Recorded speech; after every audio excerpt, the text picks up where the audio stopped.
Hey, it's Eunice, and this is Nurtured to Nurture, where we allow ourselves to nurture our children.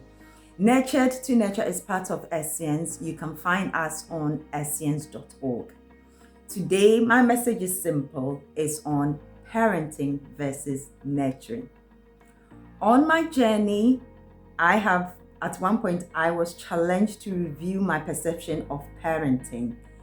And since then on, I've leaned myself towards nurturing more than saying parenting. So today I'm going to share this with you because it brings more meaning and purpose to the way that you nurture your children. So I was, challenged to look at the word parenting. So if you look at parenting, what comes to mind? For me, you have the root word is parent. You have an adult, is me. You have an authority figure. It's almost like you do as I say kind of thing. The attention is on me. And when the attention is on me as a parent, the attention you give to the child is different. And when you are parenting, you're more likely to transfer the way you were parented as a child into your parenting when your focus is on parenting. But now, when you hear the word nurturing, as soon as I hear the word nurturing, what comes to my mind? Immediately, I think about a plant, something that I'm going to take care of to grow, to blossom, to look after so that it will grow and flourish and blossom. That's what comes to my mind. So immediately, I hear nurturing and I think about my child.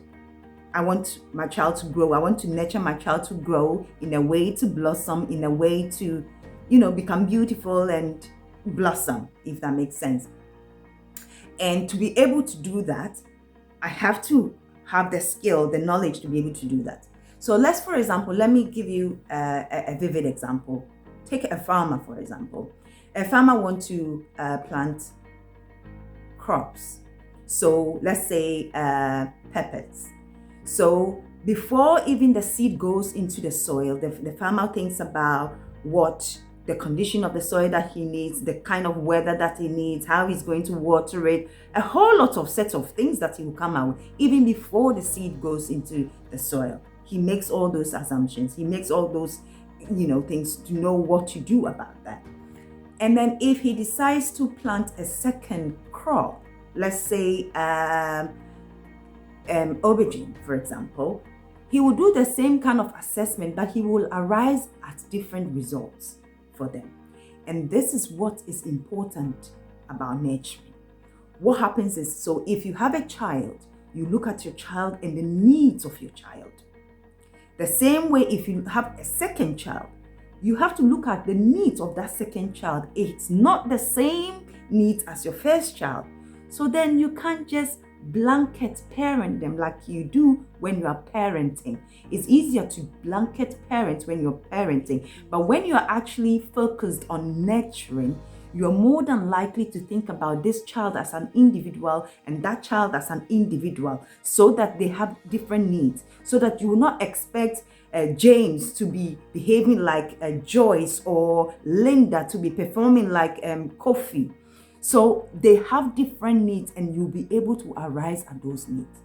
And that was the realization I came up to when I realized that nurturing has more meaning, has a fuller meaning and purpose to it. That if I focus on there, I take the attention from me and put it on my child, my individual child, so that I don't expect Kofi to be the same as Amma, comparing them. And if they are not, then there's something wrong.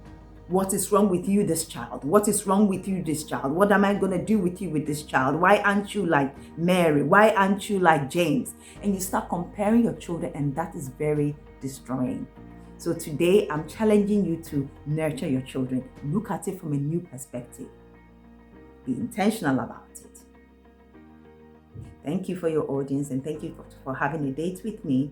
And I say, check us out on escience.org. And always remember, love is patient, love is kind. God bless.